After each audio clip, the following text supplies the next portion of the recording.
The next thing I want to talk about is the propensity score and propensity-based methods for average treatment effect estimation.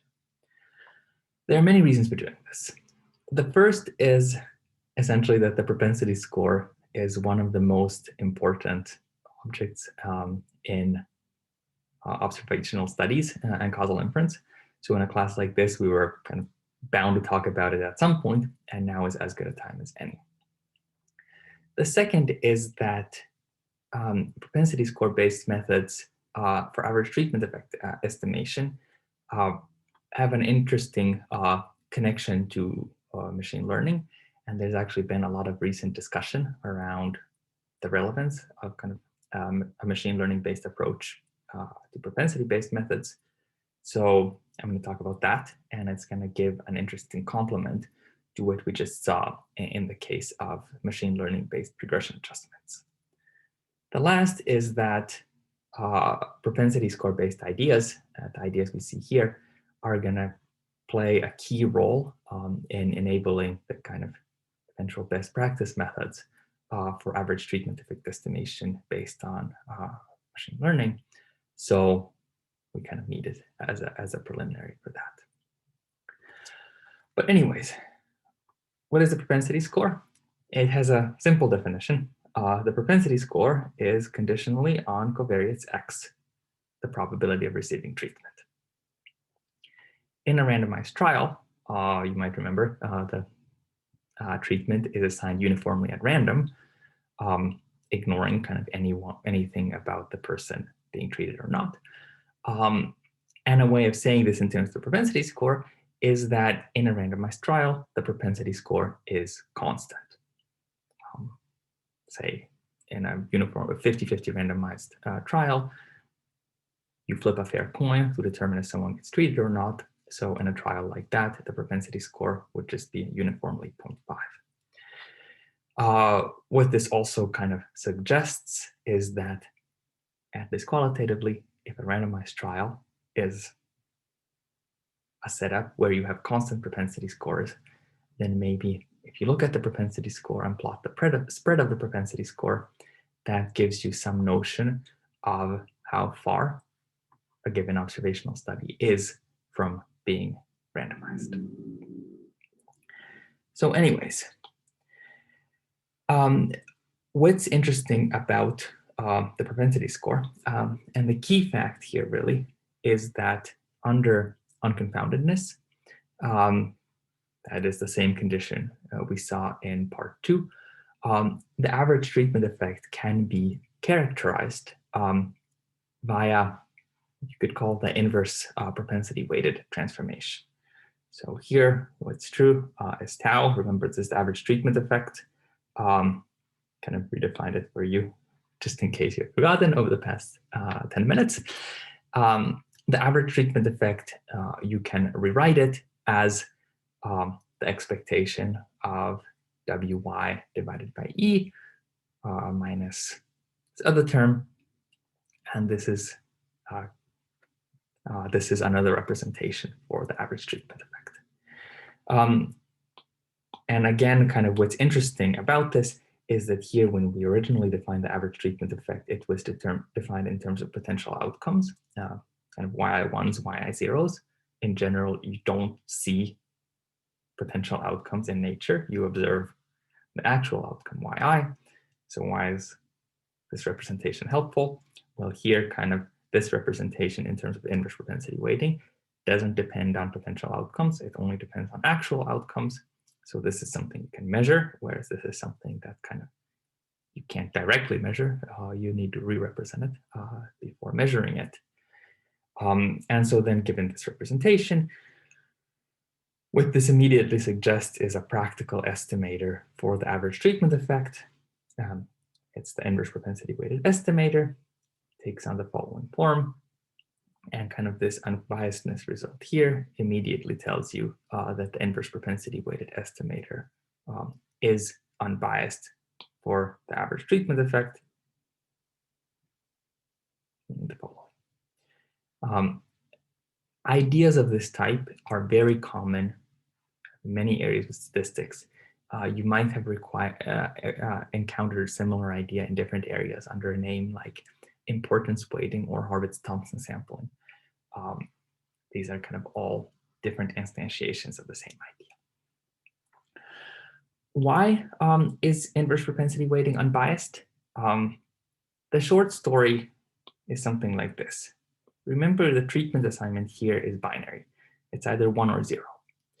When W is 1, then you're always treated.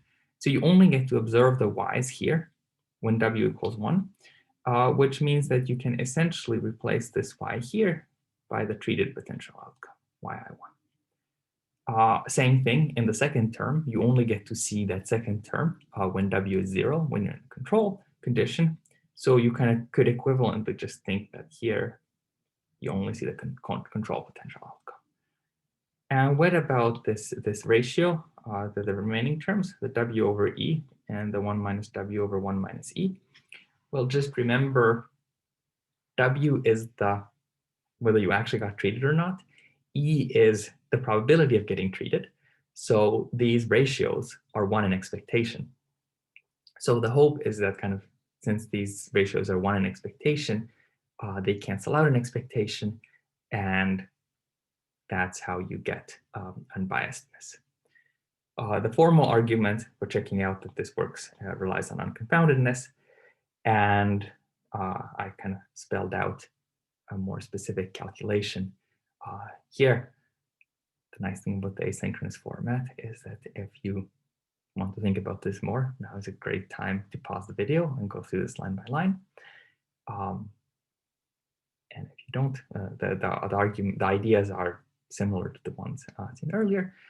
And otherwise, I'm just going to keep going here.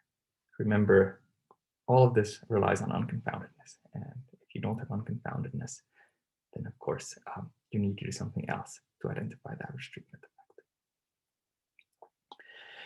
All right, so what we have so far is a result that here's this kind of nice estimator, tau IPW. It's unbiased for the average treatment effect. One thing to emphasize is that here, when defining this estimator, I used the true propensity scores. That is, I actually knew I had access to the probability of being treated conditionally on X for all my units, so I could actually form this score. I'll talk about this as the oracle estimator because, of course, sometimes you don't know E of X and then you can't do this. And I'll put a star up here to remind us that in order to construct this estimator, you needed to kind of have more information about the sampling distribution. All right, if oracle IPW is unbiased, then what can we do if we don't know the propensity score? Well, one very natural idea here is to first kind of estimate E hat. I'll change colors here. You can first estimate E hat, and then kind of once you've estimated the E hats, you can plug these E hats into the denominator here. So kind of this is not starred. This is a feasible estimator. So we're going to kind of first estimate E hat. This is just a prediction task, right? You're trying to predict W from X. You could throw your favorite machine learning method at it, boosting, random forest, deep nets, anything else.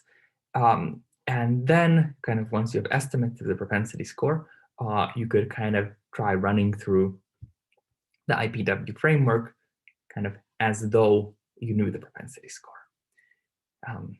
And this is actually, if you look at kind of the timeline of machine learning and causal inference, this is actually kind of one of the first things people wanted to do. They had this idea that, look, if we're running IPW, we want propensity scores. We could get propensity score estimates out of machine learning and just kind of from there proceed. The question, of course, is this any good? We know that the oracle IPW estimator with the true propensity scores is good. Is the feasible IPW estimator with estimated propensity scores good? Now we're getting into some slightly subtle territory. I won't give a kind of comprehensive study of tau hat IPW with estimated propensity scores here. That would be beyond the scope of this class. But all I'll do here in terms of trying to see if this is good or not, I'm going to try one line of attack that you might hope would work, show that it doesn't go through, give up. I won't kind of study tau hat IPW further than that. And then what's going to happen is that the same line of attack, when applied to double robust methods, as we're going to talk about in the last part of this lecture, then this line of attack is going to work. So what's the idea? The idea is essentially that this tau hat star IPW, the Oracle IPW estimator, if this is good, then what you might hope is that kind of estimating the propensity scores and then plugging them into here, that essentially it wouldn't matter too much. And if you have decent kind of realistically accurate E-hats out of a machine learning method, then if you run this kind of feasible IPW estimator, it would behave like the Oracle. Then you could study the Oracle in detail. And if these two things are similar enough, then the kind of same study would also imply some good results about the feasible tau hat IPW. And if this line of argument worked, we'd be in great shape. Okay. Spoiler again, I've already given the spoiler. This doesn't go through, but kind of to see why it doesn't go through, let's look at this in a little bit more detail. So this argument has to have two parts, right? First, we need to have an understanding of what does Oracle IPW do, kind of what would be the kind of ideal properties we want this feasible IPW estimator to satisfy. And then we need to study the gap between the feasible and the Oracle IPW estimator and kind of argue that this gap is small relative to stochastic fluctuations in the original estimator. So let's start by looking at this Oracle IPW estimator. So this one here. What we should see, right, is that, remember, we've assumed that kind of your data points X, Y, W are drawn IID from a distribution. And also here, that this means that if you know the propensity score function E of X a priori, then actually this thing in orange, it's just an average of n IID things, each of which is unbiased for the thing you want to estimate, that is tau. So now we know averages of IID things well, right? That they're going to satisfy under very general conditions a central limit theorem. They're going to converge at a root n rate. And so kind of once we've noticed that Oracle IPW is just an IID average, then we're going to get a central limit theorem immediately. And this kind of central limit theorem is what justifies kind of all the standard constructions for building confidence intervals for the average treatment effect, and so forth. So here, just to emphasize, I'm going quickly. I'm assuming that everyone here either has taken kind of a first class in econometrics or a class in statistics, statistics theory, maybe on the level of stats 200. So I'm assuming that this should all be very familiar to you. Once you see an average, you understand that the average is going to, under general conditions, satisfy the central limit theorem. And once I tell you the central limit theorem, the second orange display, you'll kind of know how to turn this into a statement about confidence intervals and how to build confidence intervals. If this isn't true, I encourage you to kind of go to office hours, go through what's going on with the TA, and also kind of reach out with some more reading materials here. But anyways, so this is the Oracle estimator, the thing that converges at a 1 over root n rate. What we'd hope is for the feasible estimator with estimated propensity scores to also satisfy this kind of behavior and to also converge at a 1 over root n rate. And what would this look like? It would look like essentially this feasible estimator here we'd want this to kind of look like the Oracle estimator, which we're here is a perfectly fine estimator, plus an error term, the error due to kind of using E hat instead of E as the propensity score metric here. And for this argument to go through, we'd essentially want this difference between the feasible and Oracle IPW to be smaller than 1 over root n, to kind of be dominated by the stochastic fluctuations in tau at IPW, because this would then mean that you can ignore these errors when studying this estimator here. So, all right. If we wanted to ignore the contributions of propensity score estimation in IPW, we'd want this error to be much smaller than 1 over root n. And is it? Now we need to kind of try something, try an upper bound. Here I tried an upper bound using the Cauchy-Schwarz inequality. So first, remember we want to bound this difference, tau hat IPW minus the Oracle tau hat star IPW. So here I just wrote it down. What you should notice is that here you're dividing by estimated propensity scores. Here you're dividing by true propensity scores. The only kind of difference in how I wrote this down is I took the outcomes here that had been kind of everywhere, and I just kind of put the outcomes all to the right. Then given this, we can apply the Cauchy-Schwarz inequality. It's going to give us this here. You see two terms here. First, let's talk about the shorter one, the square root of the average of the yi squared. This is something that kind of, as you collect more data, it's not going to get big or small. It's just going to be on the order of 1. This is going to converge to kind of the square root of the expectation of yi squared. So that's fine. The more interesting term here is the first one. This is the one that kind of would be 0 if you kind of use the true propensity scores, that if kind of E hat were exactly E. How far is this from 0? Well, just kind of, you can go through the arguments in detail if you want. Essentially, the nicest thing you could assume is that the propensity scores are all bounded away from 0 and 1. So then you can apply some kind of Taylor expansion. Once you do this, you land on your feet and you find that this difference is essentially going to be on the order up to constants of the root mean squared error of the propensity score. So anyways, this is one derivation.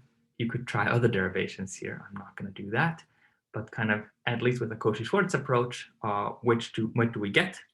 Well, essentially, we found that we have an upper bound for the discrepancy between tau hat IPW and tau hat star IPW. That is the kind of, we have a bound for the effect of using estimated propensity scores in IPW. And this bound depends on the root mean squared error of the estimated propensity score. Is this good enough? Well, the answer is going to be no. Why? It's, remember, we wanted, in order for these errors not to matter, we need the discrepancy between feasible and Oracle IPW to be much smaller than 1 over root n. Is this realistic to get out of a machine learning method? If you've studied statistical learning, you'd immediately see that no. If you haven't, then you'll have to just kind of take it on faith here. But essentially, what's realistic to expect in terms of root mean squared error? Well, if you're in a parametric problem, kind of a very easy problem, where someone tells you that kind of, say, a linear model is well specified, and you just need to fit the parameters of that linear model, then what you can hope to get in terms of root mean squared error is a rate of convergence of 1 over square root of n. Now, the problems where we apply machine learning are generally more complicated non-parametric problems where getting parametric rates of convergence is too optimistic, and we should generally expect to have root mean squared error that's much bigger than the parametric rate of 1 over root n. in thinking of this, you should kind of also think back to our attempts at using random forests for regression adjustments in the previous part, where we saw that kind of random forests will often eventually get you the right answer, but kind of the cost of being very flexible and non-parametric means that in any specific problem, you might converge slower.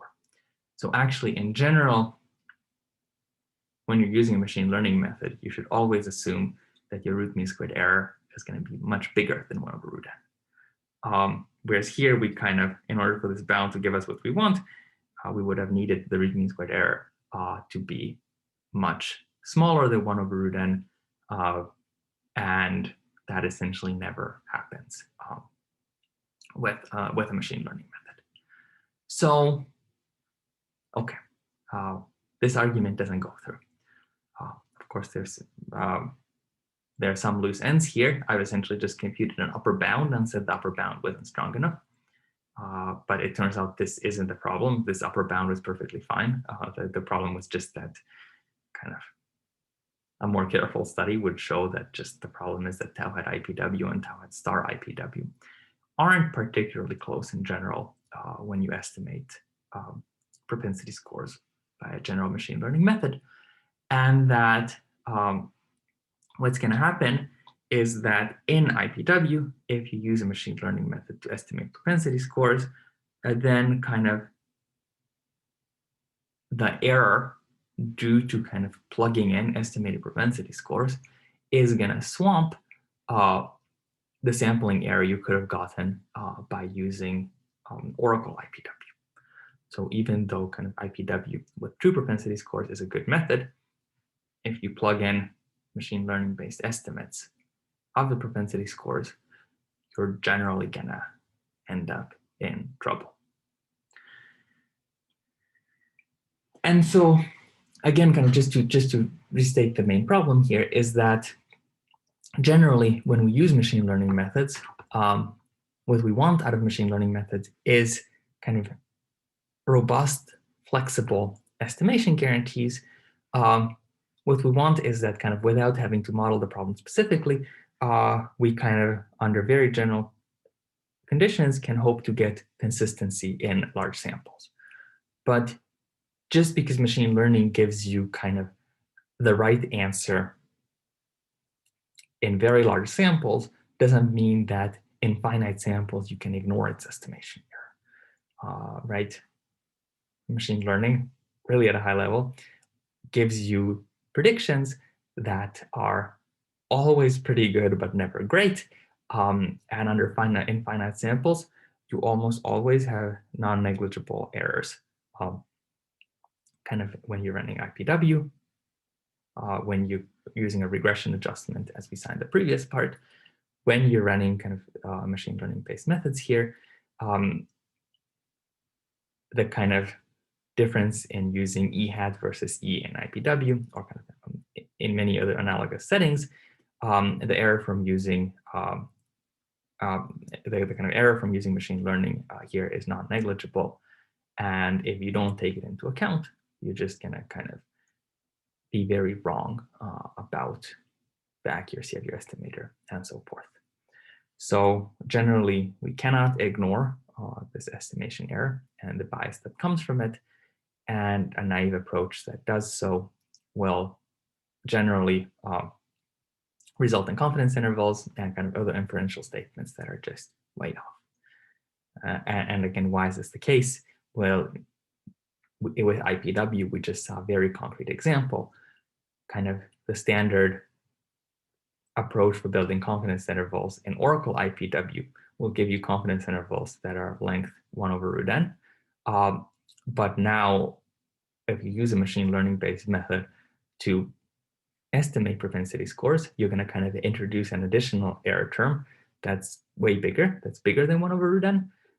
So kind of once you have error terms that are larger than the confidence intervals you built originally, this kind of makes the original confidence intervals useless. So, okay, that's where we're at now. What I hope I've gotten across so far is that even though machine learning methods can be used to estimate a variety of functions under considerable flexibility, if you're going to use them for average treatment effect estimation, you need to be very careful. And if you're not careful, then kind of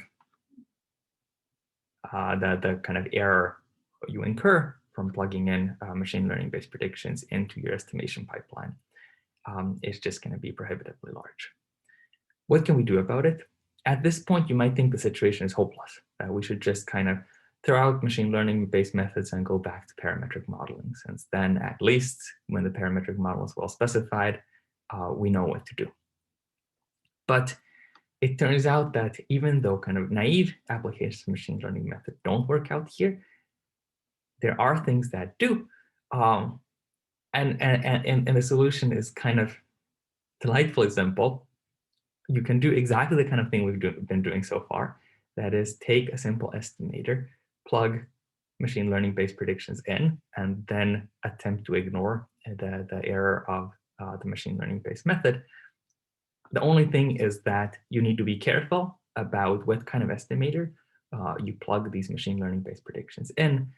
And okay, regression adjustments alone, IPW, these don't do the job. Kind of in the last part of this lecture, I'll introduce an estimator that does.